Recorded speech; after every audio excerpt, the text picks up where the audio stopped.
Maayong gabi, aniya ang mga balita sa Sugbo.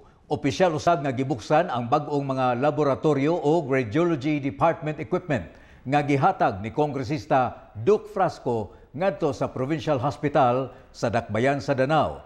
Aniya ang taho ni Paula Mendoza. Gibuksan kaniadtong Setyembre 23 ang Laboratory o Radiology Department sa Cebu Provincial Hospital nga nahimutang sa Dakbayan sa Danao. Ang maong pasilidad ubos sa Health Facilities Enhancement Program sa Department of Health. Ang pundo sa mga ekipo nga gibutang sa maong bag-ong pasilidad sama sa 4D ultrasound machine, X-ray machine, digital radiography machine ug electrocardiogram machine.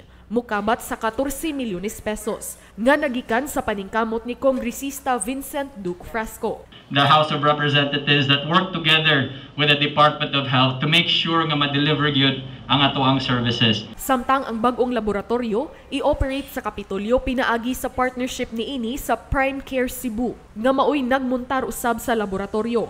Apan padaganon og i-operate kini sa mga empleyado nga gisweldoan sa Kapitolyo. Kay numduman nga misulod og kasabutan ang lalawigan sa Sugbo ug ang Prime Care nga sila'y magmontar sa mga ekipo ubos sa joint venture agreement sulod sa 5 ka tuig alang sa modernization sa mga laboratorio sa 4 ka provincial ug 12 ka district hospitals. Kay after 5 years ang kanilang equipments na gibilin sa amin, i-turn over sa dito sa province.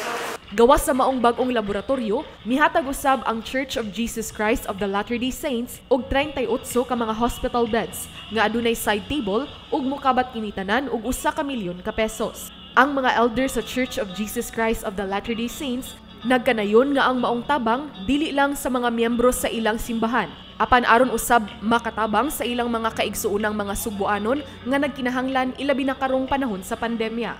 Well, look at us now. We've come back in a little over 2 years to inaugurate the fully automated digital laboratory services, as of course with the help of Dr. Peter Asnar, and the fully digital X-ray and ultrasound. All of this, despite the fact that we had to face the most difficult challenge ever, the pandemic, but we have been able to manage. Not only manage, we have prevailed. Nga makita kining tanan nato nga paningkamot. Hinaot unta nga kining mao mga paningkamot makatabang. Mato di Dr. Arsenal nga naghuwat usab sila nga aprubahan sa Commission on Audit ang demolisyon sa karaan nila nga hospital building aron tukura na kini og 3-story building nga mauunyay himuon nga pharmacy, intensive care unit ug operating room. Paula Mendoza, balita sa Sugbo.